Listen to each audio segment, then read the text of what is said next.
Welcome to Rapid Boom. Good morning all. मेरा नाम सूरज आनंद है और रैपिड बूम में आप सभी का स्वागत है। तो जैसा कि मेरे बारे में आप सभी को पता ही है, मेरे पास 3 साल का टीचिंग एक्सपीरियंस है और उसी के साथ ही साथ मैंने काफ़ी सारे पेपर भी क्लियर किए हैं। 2017 में एनडीए, 2018 में एसएससी सीएचएसएल, 2019 में एयरफोर्स एक्स-वाई ग्रुप और 2020 में आईबीपीएस आरआरबी ऑफिसर स्केल 1 भी जिसे कहते हैं या फिर पीओ। सो इसी के साथ साथ I am currently working under the government of Haryana और उसी के साथ मैं अनअकैडमी में भी पढ़ाता हूँ। सबसे पहले तो मैं उन लोगों को बधाइयाँ देना चाहता हूँ जिनका कल रिजल्ट आया मेंस में और अब वो पर्सनल इंटरव्यू के लिए जाएंगे और धूम मचा के आएंगे। मेरे काफ़ी नोन में भी हैं जिन्हें दिल से ऑल द बेस्ट। आज का जो हमारा टॉपिक है वो है मॉडर्न इंडिया का, यानी मॉडर्न हिस्ट्री ऑफ इंडिया। तो मेरे हर वीडियो में मेरी यही एक प्रयास रहती है कि चीज़ें कम पढ़ो, अच्छा पढ़ो, जल्दी पढ़ो और उसे बेस्ट पढ़ो। तो क्योंकि रीज़न यही है कि मैं जितनी भी चीज़ें कराता हूँ, इवन आज का भी जो लेक्चर मेरा रहेगा वो आज से ही रिलेटेड रहेगा, मतलब पहले की चीज़ें लेकिन आज भी अप्लाई होती हैं हमारी ज़िंदगी में। तो ये जो चीज़ है वो कहीं ना कहीं काफ़ी ज़्यादा इम्पॉर्टेंट है समझने के लिए, चीज़ें जल्दी याद करने के लिए। जब तक आप खुद को बाबर की जगह नहीं डालोगे, जब तक आप खुद को वॉरेन हेस्टिंग्स की जगह नहीं डालोगे, तब तक आपको उसकी नीतियाँ यानी एडमिनिस्ट्रेशन हो गया या फिर उनके जो पॉलिसीज़ वगैरह आते जाते रहते थे, वो सारी चीज़ें समझ बिल्कुल नहीं आएंगी।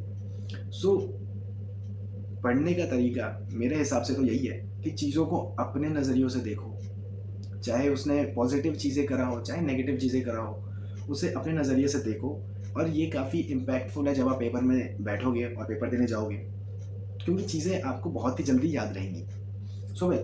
स्टार्ट करते हैं चैप्टर हमारा आज का, जो कि है क्लास 8th का एनसीईआरटी चैप्टर 1। सबसे पहले अगर आप इसमें देखेंगे तो हाउ इम्पोर्टेंट्स आर डेट्स, इसका मतलब ये है कि हमारे लिए डेट्स कैसे इम्पोर्टेंट है। मैंने आपको पहले भी बताया था कि लोग हिस्ट्री को मानते हैं कि ये एक डेट्स का कॉम्बिनेशन है जिस वजह से ये काफ़ी बोरिंग है। तो इसका मैं आप लोगों को एक सॉल्यूशन बताऊं या फिर एक एडवाइस दूं कि इवन यूपीएससी खुद नहीं कहता कि हिस्ट्री में डेट्स याद करो। आज तक कभी ना डेट से रिलेटेड कोई क्वेश्चन आया है और ना ही कभी इन फ्यूचर आएगा, क्योंकि जो हिस्ट्री है वो डेट्स नहीं फैक्ट्स से चलता है। अब ये फैक्ट्स क्या है, जैसे सीधी बोल दूं मैं कि फ्रेंच रेवोल्यूशन हुआ, नाजी आया, इंडियन स्ट्रगल ऑफ इंडिपेंडेंस वगैरह वगैरह, वो कभी ये नहीं पूछेगा कि बताओ इस डेट को क्या हुआ, इस साल में क्या हुआ। तो मुझे तो लगता नहीं है कि डेट से भागने की या डेट से छुपने की कोई ज़रूरत है, क्योंकि डेट्स ही सब कुछ नहीं है हिस्ट्री में। और फिर उसके बाद देखें तो मॉडर्न पीरियड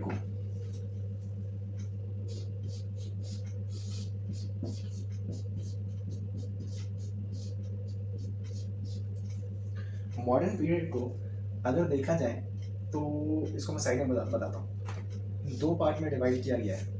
एक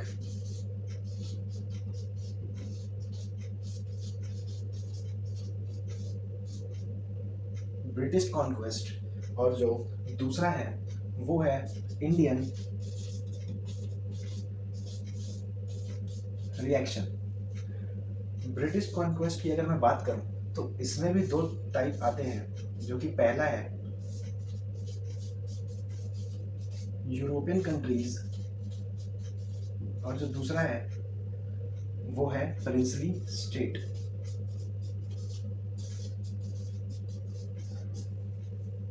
जिसका मतलब ये है कि जब ईआईसी यानी बैटल ऑफ प्लासी 1757 में और बक्सर जैसी लड़ाइयों को जीतकर जब ईआईसी इंडिया में आ चुकी थी और अपना एक दबदबा बना चुकी थी, तो इसके बाद धीरे धीरे करके उन्होंने जितने भी यूरोपियन कंट्रीज़ हैं उन्हें एक एक करके साइड करा। और उसके साथ ही जितने भी हमारे जो हमारा भारत हुआ करता था वो यूनाइट नहीं था, आप सभी को पता ही है। वो अलग अलग स्टेट्स में, प्रिंसली स्टेट्स में डिवाइडेड था और अलग अलग राजा, अलग अलग डायनेस्टीज़ वहाँ पे रूल करती थी। प्रिंसली स्टेट को भी धीरे धीरे करके इन्होंने हटाया और इसके साथ ही साथ एक आता है इंडियन रिएक्शन।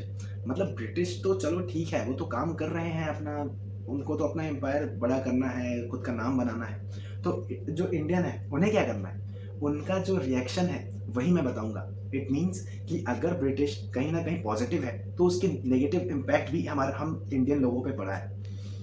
जैसे फॉर एग्जांपल रानी लक्ष्मीबाई था टोपे, फिर उसके बाद मंगल पांडे, फिर उसके बाद काफ़ी सारे नाम हैं। धीरे धीरे करके ये मैं बताऊंगा सबके बारे में एक एक कि जो हम लोग हैं, इंडियन लोग हैं, उन पे क्या रिएक्शन पड़ा ब्रिटिश के आने से या फिर उनके रूल से। सो वेल, इसके बाद अगर मैं देखूं तो चैप्टर में ही दूसरा एक सिग्निफिकेंस काफ़ी अच्छा दे रखा है टी का, फिर उसके बाद रेलवेज का, और फिर एक और जो चीज़ है वो है न्यूज़पेपर का। टी की अगर आप खुद सोचो, कभी आपने सोचा है ये कि ये जो चाय बैठ के आज सुबह सुबह पी के जो मेरी वीडियोस देख रहे हो, ये कब इंडिया में आया, कैसे इंडिया में धीरे धीरे करके ये सबको अपना शिकार बनाया और आज आप बैठ के मुझे आराम से देख रहे हो और चाय के मज़े ले रहे हो। सो वेल, लोगों में सबसे बड़ी दिक्कत यही है, हम इंडियन लोगों में हम सोचते नहीं हैं, हमें जो मिलता है हम उसी में खुश रहते हैं और चाहते हैं आगे बढ़ते जाए। बट ऐसा बिल्कुल भी नहीं है, ये बहुत गलत है। हमें सोचना चाहिए, क्योंकि जो हमारा हिस्ट्री है वो मुझे लगता है कि पूरी दुनिया में सबसे अच्छा है। क्योंकि अगर आपको लगता है कि भाई जो फॉरेन कंट्रीज़ हैं, जो वेस्टर्न कल्चर है वो काफ़ी अच्छा है और काफ़ी प्यारा है, तो आप बहुत गलत हैं। क्योंकि आप आए दिन देखो वहाँ पे कोई ना कोई रेवोल्यूशन चलता रहता है, कभी लड़ाई पीट, कभी ये वो, और इंडिया में कम से कम शांति तो है, भाईचारा तो है दिल से। सो वेल, आगे बढ़ते हैं। तो मैं टी की बात कर रहा था। टी यानी जो चाय है वो हमारा नहीं है, यानी वो किसी बाहरी देश से आया है और हमने उसको अपना एक कल्चर बना लिया है और हमारे इकोनॉमिक में काफ़ी अच्छा एक बूस्टअप दे रहा है ये जो तीनों चीज़ हैं, टी, न्यूज़पेपर और एक और बताओ, रेलवेज। ये तीनों हमारे नहीं हैं, बाहर की चीज़ें हैं, लेकिन इंडिया में आके अपना दबदबा बना रहे हैं एक तरह से। क्योंकि दिन में लोगों को 4 कप 5 कप 6 कप चाय चाहिए ही होता है, लेकिन सोचना नहीं होता है कि कहाँ से आया, कैसे गए और कितनी मुश्किलों से ये हमें आज मिला है। और बस अब हिस्ट्री में क्या है कि हिस्ट्री ऐसा सब्जेक्ट है या फिर हिस्ट्री हमें ये बताता है कि रातों रात कोई चेंज नहीं होता और कम मेहनत से कभी नाम नहीं होता। इसका मतलब ये है कि जितने भी रेवोल्यूशन हुए आज तक पूरी दुनिया में, चाहे वो इंडिया हो चाहे बाहर हो, तो वो एक रातों रात नहीं हो गया, मतलब एक दिन में नहीं हुआ। अगर आप मतलब ये सोच रहे हो कि भाई आज मैं चाहूँ तो देश में रेवोल्यूशन स्टार्ट कर दूँ और लोग सब पीछे आ जाए और मैं राजा बन जाऊँ, तो ऐसा आप कभी नहीं होने वाला। तो आप बहुत ज़्यादा गलत हो, क्योंकि चाय ऐसी बीमारी है आज के डेट में जो कि हर घर में है। और खुद सोचो ना यार, ये कोई वो तो नहीं है जो आज ब्रेकअप करके गई और हम स्टार्ट हो गया पीने एक दिन में। मतलब चाय का कोई फिक्स डेट तो नहीं है ना कि 12 जनवरी 1920 1970 ऐसे वैसे में कुछ में स्टार्ट हुआ, ऐसा नहीं है। धीरे धीरे धीरे करके सबको अपने कब्जे में करता गया और आज फैलता गया और लोग पीते गए। और बात फिर करूँ रेलवेज की, तो कभी सोचो यार, हिस्ट्री ऐसी चीज़ है कि अगर दिल से सोचोगे तो आपको अपोजिट जेंडर से ज़्यादा इससे प्यार हो जाएगा। तो अब देखो क्या चीज़ें कैसे आगे चलती हैं। रेलवेज की बात करूं तो रेलवेज की बात नहीं करूंगा, आप मुझे खुद बताना और खुद सोचना, बताना भी मत, खुद सोचो कि उसका जो फैलावा हुआ, एक्सपेंशन हुआ, वो कैसे हुआ, कहाँ हुआ, क्यों हुआ। और फिर उसके बाद क्योंकि जो चैप्टर है वो भी यही कहता है हाउ, व्हेन और वेयर। इसका मतलब है कैसे, कब और कहाँ। फिर बात करूँगा न्यूज़पेपर की, तो न्यूज़पेपर का काफ़ी बड़ा इम्पोर्टेंस है हमारे हिस्ट्री में, जिसका मतलब ये है कि सोचो आज के डेट में हमारे पास फ़ोन है, हम ऐसे टैप करते हैं और हमारे पास सारी चीज़ें हाथों में आते हैं, और इवन बड़े बड़े अच्छे अच्छे न्यूज़पेपर्स भी हमारे हाथ में सुबह सुबह आ जाते हैं। अब ये सोचो कि जिस टाइम पे न्यूज़पेपर की शुरुआत हुई थी, जिस टाइम पे लोग गली गली मोहल्ले मोहल्ले घुस के, घरों में घुस के, इवन जितने भी हमारे गवर्नर जनरल्स आए थे उनके बारे में लिखना, फिर उसके बाद मतलब जो प्रेस का काफ़ी जो एक दौर चल रहा था, और मतलब सोच रहे हो स्ट्रगल उन्होंने कितना किया होगा कि भाई बताओ ये कैसे हुआ, वो कैसे हुआ। मतलब जो रोल है उनका, जो जॉब रोल है, काफ़ी प्यारा है और काफ़ी मुश्किलों से भी भरा है। सो तब की सोचो, जो एक बड़ा सा कैमरा हुआ करता था, उसमें एक फ्लैश हुआ करता था। आज तो हमारे पास ट्राइपॉड वगैरह लगा के हम फ़ोन में वीडियो बना रहे हैं, तब ऐसा नहीं हुआ था। पहले आज के डेट में आप व्हाट्सएप पे क्लिक करो, आपको 1 मिनट में जो आजू बाजू की खबरें हैं वो पता लग जाती हैं। पहले ऐसा नहीं था। बड़ा सा कैमरा था, फ्लैश चलता था, बत्ती चेंज करते थे, बल्ब की बात कर रहा हूँ, बैटरी लगते थे, तब जाके एक फ़ोटो आती थी अखबार में। सो वेल, कभी सोचो यार कितना प्यारा वो टाइम रहा होगा, कितनी मुश्किलों से लोगों ने ये सारी चीज़ें करनी स्टार्ट करी थी। तो सोचो एक बार इन सारी चीज़ों को। फिर हम धीरे धीरे अपने चैप्टर में आगे बढ़ते हैं। तो यहाँ पर एक मैप दिया हुआ पड़ा है जो कि जेम्स रेनल ने बनाया था 1782 में। 1782 में जेम्स रेनल के बारे में कहा जाता है कि ये हिंदुस्तान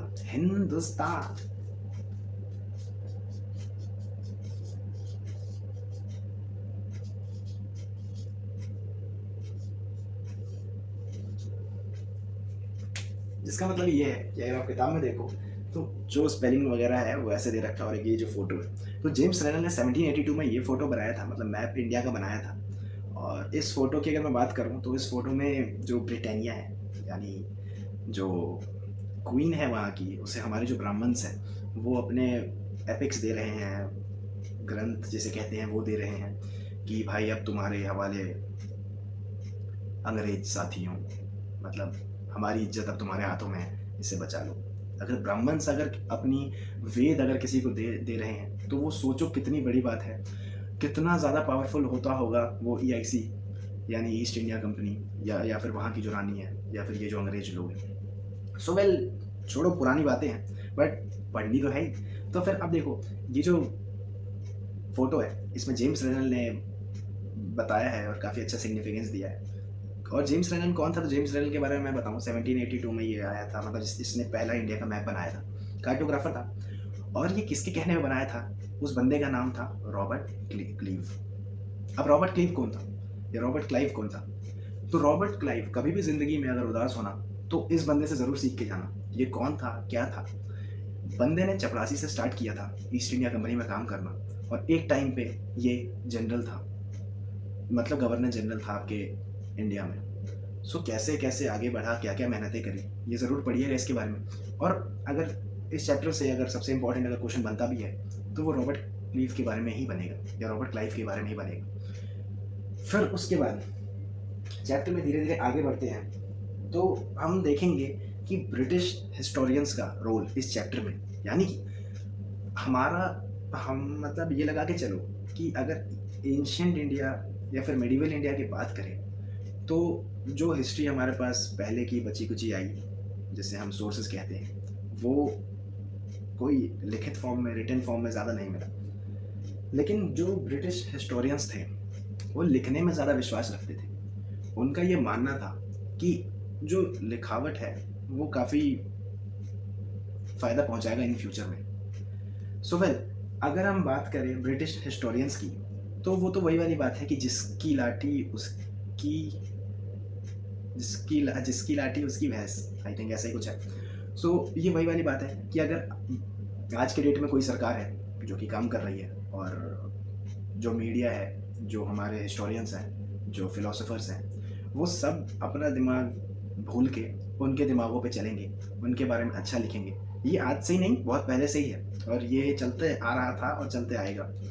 सो वेल, जो ब्रिटिश हिस्टोरियंस थे, यानी जो अंग्रेज इतिहासकार थे, उन्होंने रिटन को यानी लिखित को बहुत ज़्यादा इम्पोर्टेंस दिया, और उन्होंने ये कहा कि जो ये गवर्नर जनरल था वो बहुत अच्छा था। फिर उसके बाद अगला आया, वो उससे भी अच्छा था। बेशक उसकी जो पॉलिसीज़ हैं वो एक नंबर की रद्दी हों और बेकार हों, जिनको आज अगर मिल भी जाए तो आप कूड़े में फेंक दोगे, बट फिर भी उन्होंने एक ऐसा माइंडसेट डेवलप कर दिया हम इंडियंस के बीच में, जो माइंडसेट हमारे अंदर आज भी है और काफ़ी गलत है, जो कि क्योंकि हमें तो वही बातें पता लगती है ना जो हमें ऊपर से बताई गई है, क्योंकि हमारे पास तो उतना दिमाग ही नहीं है। हमें तो बस जो सब कहेंगे करने को, जो पढ़ने को, वो हम तो वही करेंगे, हम तो बेवकूफ़ हैं। सो वेल, अगर हम देखें तो जो एंशिएंट इंडिया की बात करता हूँ, तो एंशिएंट इंडिया में लाखों करोड़ों सालों पहले अगर स्टोन मिला था, फिर उसके बाद स्टोन एज आया था, वगैरह वगैरह चीज़ें चली थी। फिर मेडिवल में मुगल हैं, फिर उसके बाद ये हैं वो हैं, तो इनका एक पर्टिकुलर डेट नहीं है हमारे पास आज तक। इसका अगर कभी आया भी है तो हमने आपको जो साल है या फिर आपके जो एरा है वो आया था, बट जो आपका मॉडर्न इंडिया है ये इम्पॉर्टेंट कहीं ना कहीं डेट्स की वजह से भी है। इवन ये नहीं है कि डेट ही सब कुछ है, लेकिन हाँ 2-4% डेट भी कुछ है, क्योंकि इन्होंने डे बाय डे करके उस राजा के बारे में यानी उस गवर्नर जनरल के बारे में लिखना स्टार्ट किया और एक करके रिकॉर्ड रूम में रखते गए। सो मैं सोर्सेज की बात भी करूँगा आगे, जो कि काफ़ी प्यारा भी है और काफ़ी अच्छा भी है, और आप सुन के हैरान हो जाओगे क्योंकि वही माइंडसेट जो बताए सो करे, खुद का दिमाग लगाना नहीं। बाकी चलिए छोड़िए, आगे बढ़ते हैं चैप्टर में। तो वेल, चैप्टर में आगे बढ़ते हैं तो एक काफ़ी इंपॉर्टेंट नाम दे रखा है जो कि है जेम्स मिल का। अब 1817 के टाइम में इसने एक किताब लिखी थी, हिस्ट्री ऑफ ब्रिटिश इंडिया, जो कि कहीं ना कहीं ये किताब पीरियडाइजेशन की बात करता है। और मैं जेम्स मिल के बारे में अगर थोड़ा बताऊँ तो ये स्कॉटलैंड का था और वहाँ का फिलोसोफर हुआ करता था। और फिर उसके बाद इसने जो किताब लिखी, मैंने बताया इसने पीरियडाइजेशन की बात करी है, यानी कि जो एंशियंट इंडिया है वो हिंदू किंग्स हैं, जो मिडिवल इंडिया है वो मुस्लिम किंग्स हैं, और जो मॉडर्न इंडिया है वो ब्रिटिश एम्पायर था। जिसका मतलब ये था कि उन्होंने सीधा बांट दिया एंशियंट हिंदू में, मिडिवल मुस्लिम में, और जो मॉडर्न है वो आपका अंग्रेज लोग। इसने अपनी किताब में एक और चीज़ दे रखी थी और इसने ये लिखा था कि अगर हम इंडिया नहीं आते तो ये चलना नहीं जानते, यानी ये मतलब हम इंडियंस, हमें चलना भी नहीं आता था अगर ये ब्रिटिश नहीं आते तो। उसने ये लिखा, यहाँ का कल्चर है वो एक नंबर का रद्दी है।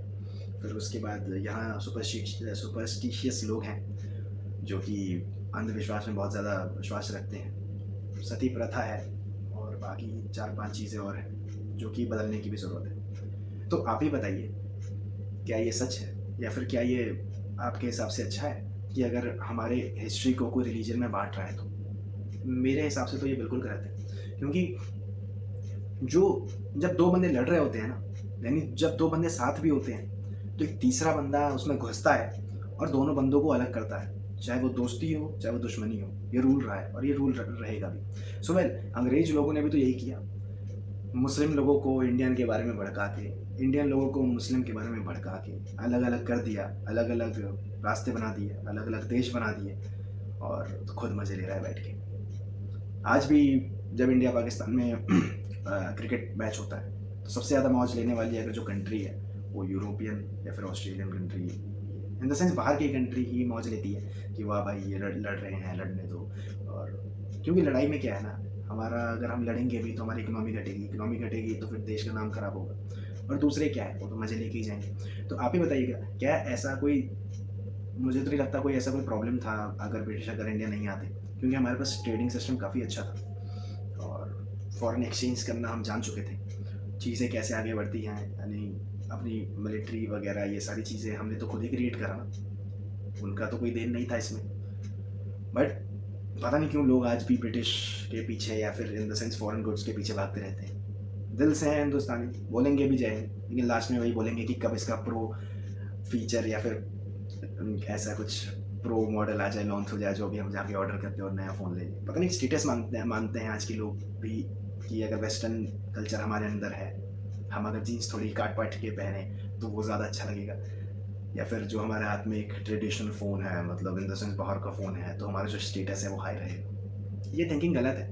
ये थिंकिंग भी कहीं ना कहीं हमें पहले से ही किसी ने बताई थी कि नहीं ऐसा होता है, उनका अच्छा कल्चर है, ये है वो। एक नंबर का रद्दी कल्चर है, जो कि वो तो सारी चीज़ें पता लग जाती है कि किसका कल्चर कितना अच्छा है।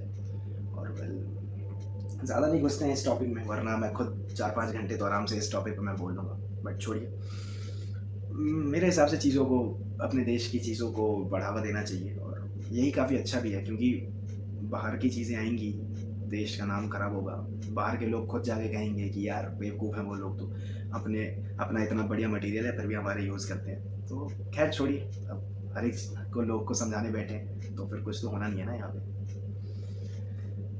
सो वेल, चैप्टर में आगे बढ़ते हैं। तो जो जेम्स मिल था उसने मॉडर्नाइजेशन की बात करी है चैप्टर में, और कहीं ना कहीं अपनी एक कॉलोनी बनाने की भी बात की है, जिसे हम कोलोनाइजेशन कहते हैं। सो मॉडर्नाइजेशन और कोलोनाइजेशन क्या है, तो मैं बताता हूँ। मॉडर्नाइजेशन में उसने ये बताया कि जो वेस्टर्न कल्चर है वो इंडियन कल्चर से काफ़ी ज़्यादा सुपीरियर है, ये लोग बेवकूफ़ हैं और इन्हें कुछ अता पता नहीं है, ये बेकार लोग हैं, ये हमेशा लो ही रहेंगे। इन द सेंस इन्होंने यूरोपियन कल्चर को एशियन कल्चर से काफ़ी अच्छा बताया। तो अब देखते हैं कि जब ब्रिटिश लोग आए इंडिया तो किस चीज़ का डेवलप हुआ था, आप ही ज़रा सोच के बताइएगा। ना हमारी इकोनॉमी बढ़ी, ना हमारा कल्चर बढ़ा, उल्टा ख़राब होता गया और आज भी होता जा रहा है। और आगे का तो पता ही है आप सभी को कितना प्यारा कल्चर होगा हमारा। फिर उसके बाद ना ही ट्रेडिंग सिस्टम बढ़ा, उल्टा वो लेके ही गए। और फिर वो बात करते हैं इक्वलिटी फर्टिलिटी की, तो ज़रा सोचिएगा इसके बारे में भी। इक्वलिटी की अगर बात करें तो यार जो बंदे हिंदू मुस्लिम में लड़वा के चले गए, जो बंदे भाई से भाई को नहीं मिलने देते थे अपने टाइम में, वो इक्वलिटी की बात करते हैं। और फर्टिलिटी की तो बात आप रहने ही दो। और फिर इसी चीज़ों को उन्होंने कहा कि कॉलोनाइजेशन है, ये है, वो है, ये सारी चीज़ें बकवास की बात है। और फिर उन्होंने अपने एक पॉलिसीज़ बनाए जिसका नाम आप जानते होंगे, सब्सिडरी अलाइंसेस हो गया या फिर डॉक्ट्राइन ऑफ लैप्स हो गया, जिसमें अगर किसी भी किंगडम का कोई वारिस नहीं है तो वो किंगडम सीधा सीधी हमारे अंडर आ जाएगा। तो यार ये तो कहीं ना कहीं बेवकूफ़ बनाने वाली बात थी ना, लेकिन तब दिमाग नहीं था इतना, लोग सोचते नहीं थे इतना, इसी वजह से वो मौज लेते गए इतना। सो वेल, अब मैं बात करता हूँ हमारे जो चैप्टर में सोर्स के बारे में। यानी देखिए,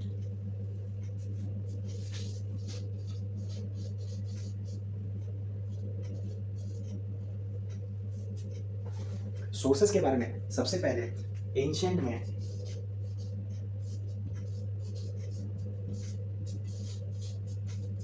टूल्स वगैरह होता था, जैसे कॉइन्स हो गया, स्क्रिप्चर हो गया, इंस्क्रिप्शन हो गया, वगैरह वगैरह।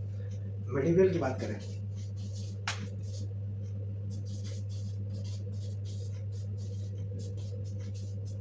मैन्युस्क्रिप्ट्स हो गए, जो कि मैंने आपको बताया था अपने मेडिवल इंडिया में।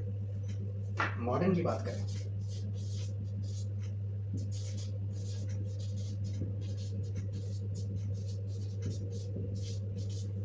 एडमिनिस्ट्रेशन, जिसका मतलब ये है कि जो ब्रिटिश लोग थे उन्होंने डे बाय डे करके जितने भी रिकॉर्ड्स हैं, जितने भी हमारे रेवेन्यू थे, जितने भी सेंसस था, जितने भी लोग थे, जितने भी कास्ट थे, जितने भी आपके रेस थे, जितने भी आपके ऑक्यूपेशन थे लोगों को, सबके एक रिकॉर्ड बना बना के तहसीलदार के ऑफिस में, कलेक्ट्रेट के ऑफिस में, हर एक जगह एक रिकॉर्ड रूम बना के उसमें रख दिया। आपने एक और नाम सुना होगा आर्काइव का।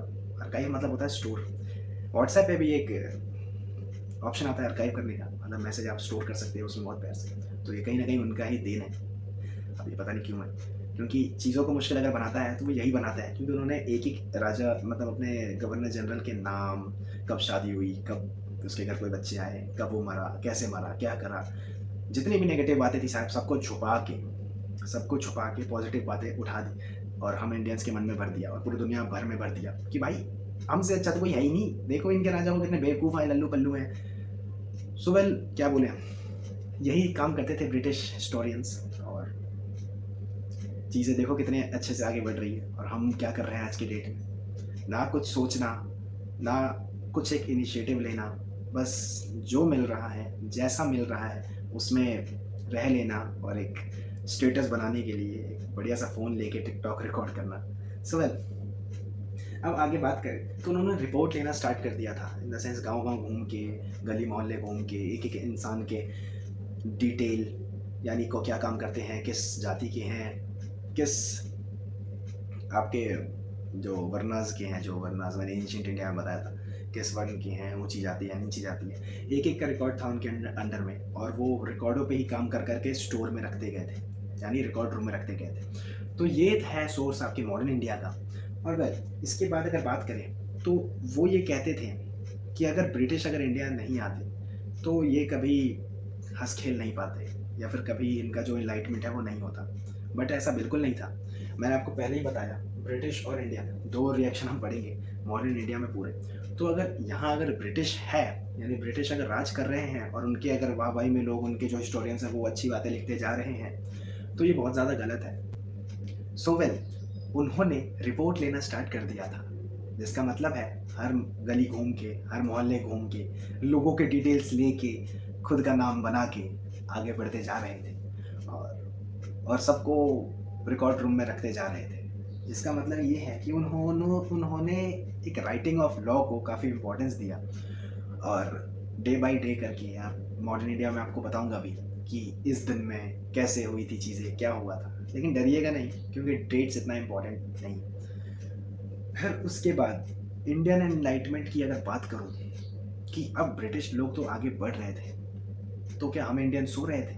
नहीं, क्योंकि हर कोई पहले ऐसा नहीं था कि मतलब चीज़ें जो मिली बनी बनाई हम उसमें रह गए और उसमें सो गए। बट ऐसा नहीं है।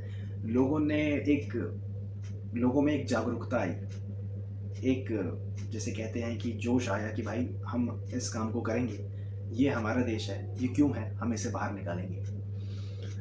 मैंने आपको पहले ही बताया, ब्रिटिश कॉन्क्वेस्ट और इंडियन रिएक्शन पे अगर मैं बात करूँ तो इंडियन रिएक्शन में यही दे रखा है कि खुद सोचिए, दबदबा फैल रहा है, लोग आगे बढ़ नहीं रहे हैं उसके विरोध में। अगर जाएंगे भी तो लोग को मार दिया जाएगा या फेंक दिया जाएगा या कोई पनिश कर दिया जाएगा।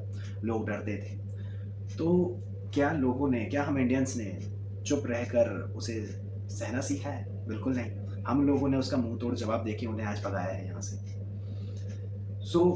तब की देखें तो एक रिपोर्ट हुआ करता था, यानी हम इंडियंस ने न्यूज़पेपर अपना स्टार्ट करा, अपने लोगों को इकट्ठा किया, फिर उसके बाद बताया कि कैसे चीज़ें ये गलत करते आ रहे हैं और हम झेलते आ रहे हैं। और ये सारी चीज़ें हमें पता कैसे चली? तो ये सारी चीज़ें हमें पता लगी आपके लोकल बाज़ार से, न्यूज़पेपर से। फिर उसके बाद जैसे बड़े बड़े राजा हुआ करते थे, वो अपनी ऑटोबायोग्राफीज़ लिखते थे, या फिर कोई मेरा फ़ैन हो गया और मेरे बारे में किताब लिख गया, बायोग्राफी जिसे कहते हैं। तो कोई ऐसा मिला, या फिर जो ट्रैवलर्स, मैंने आपको बताया था एंशिएंट टाइम से ही हमारे यहाँ ट्रैवलर्स आते जाते रहते थे और काफ़ी कुछ दे गए थे और काफ़ी कुछ छोड़ गए थे यहाँ पर। और हमारे इंडिया के बारे में भी अपने किताब में लिख कर गए थे कि कौन सा राजा कब हुआ करता था।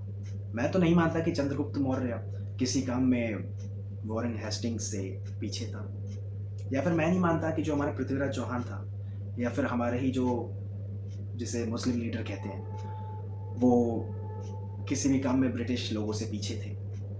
कभी गयासुद्दीन बलबन के बारे में पढ़िएगा, आपको ये लगेगा कि अगर ये बंदा यहाँ इंडिया में रह जाता तो धूम मचा जाता। या फिर कभी आप राजपूतों की नीति पढ़िएगा, तो ब्रिटिश कहीं ना कहीं आके, मैं हमेशा से यही बोलता आ रहा हूँ और मैं यही बोलता रहूँगा कि जो लोग यहाँ आए वो कल चले भी तो गए, क्योंकि अपना काम निकला और बस हम बस आगे चलते बनते, यही नीति थी उनकी। और फिर उसके बाद जो हमारे महात्मा गांधी थे, उन्होंने अपना एक लोकल न्यूज़पेपर स्टार्ट करा यूथ इंडिया के नाम से। फिर उसके बाद आपका हरिजन भी एक न्यूज़पेपर उनका पब्लिश कराया हो गया था। फिर एक नवजीवन आया था गुजरात में जो पब्लिश होता था और गुजराती लैंग्वेज में था। चीज़ें देखो कहाँ से कहाँ तक आ गई हैं, और हम क्या कर रहे हैं आज की डेट में। कोई ये नहीं सोचता कि आगे बढ़ेंगे, कुछ सोचेंगे, या फिर पहले की जो चीज़ें हैं वो सोचेंगे और ख़ुद पे काम करेंगे। सबको आजकल बस फ़ोन चाहिए और एक नाम चाहिए, और अगर वो नाम विदेश जाके मिले तो वो काफ़ी अच्छा रहता है। अपने देश का कल्चर कोई समझता नहीं है, और इवन क्या ही कर सकते हैं फिर उसके बाद। चैप्टर में अगर देखें तो 2 रिपोर्ट आपको दी गई है। एक जो पहला रिपोर्ट है, ये है रिपोर्ट टू होम डिपार्टमेंट, जिसके बारे में आपको नेवी वगैरह, रॉयल नेवी की शिप्स के बारे में बताई गई हैं, जो कि आपके मुंबई, कराची पहले जो इंडिया का पार्ट था जो आज पाकिस्तान में, मुंबई, कराची और एक वाइजैक यानी विशाखापट्टनम के तीनों की रिपोर्ट बताई गई है। आप कभी पढ़ना, जो आपको पेज नंबर 5 में दे रखी है। ये भी एक तरह से सोर्स है जो कि पता चलता है कि भाई जो लिखावट की चीज़ें हैं वो आज भी जिंदा है। तो ये कहीं ना कहीं एक अच्छा भी है, लेकिन कहीं ना कहीं एक बुरा भी है। तो बात करेंगे इसके बारे में। और जो दूसरा सोर्स है जो कि लिखा है not fit for human consumption, इसमें अगर देखेंगे तो एक इंडियन न्यूज़पेपर यानी हिंदुस्तान टाइम्स का एक आर्टिकल है, और उसमें ये लिखा गया है कि यार ब्रिटिश वगैरह तो ठीक है, काम तो कर रहे हैं, लेकिन जो हमारे इंडियन हैं, भाई लोग हैं, वो भी साथ साथ ही मर रहे हैं। इन द सेंस ये कि जो लोकल न्यूज़पेपर का जो काम था ब्रिटिश एम्पायर में या ब्रिटिश टाइम में, वो काफ़ी अच्छा था और काफ़ी इम्पैक्टफुल था। अगर वो नहीं होता तो इवन तो मुझे ये लगता है कि आज भी हम स्टार्टिंग से ही जो महात्मा गांधी वगैरह लोग थे वो यही सोचते कि भाई ऑल गुड है, ऑल बेस्ट है, और बस इसी में जीना है, और सबके हाथों में जो बाहरी ब्रांड के फ़ोन होते हैं, फिर उसके बाद जो हमारा कल्चर होता है वो टोटली वेस्टर्न कल्चर हो चुका होता। लेकिन लोगों में एक समझ आई, लोगों में एक सीख आई कि नहीं भाई, हम किसी से कम नहीं, और आगे बढ़ते हैं, अपनी चीज़ों को लेके जाते हैं। सो वेल, चैप्टर में आज का जो टॉपिक था वो इंट्रोडक्शन था बेसिकली, अगर मॉडर्न इंडिया की बात करूँ तो, जो कि काफ़ी अच्छा भी है। और डेट्स वगैरह से डरिएगा नहीं, नाम वगैरह से डरिएगा नहीं, मैं क्यों बैठा हूँ यहाँ पे, और बाकी मेहनत में पीछे कभी रहिएगा नहीं। सो अपना एक स्टाइल है, अपना एक तरीका है, कहानी की तरह पढ़ेंगे, चीज़ों को रिलेट करेंगे और आगे बढ़ते जाएंगे। सो मिलते हैं अब अपनी नेक्स्ट वीडियो में। सो इसके लिए अब बहुत बहुत शुक्रिया। जय हिंद।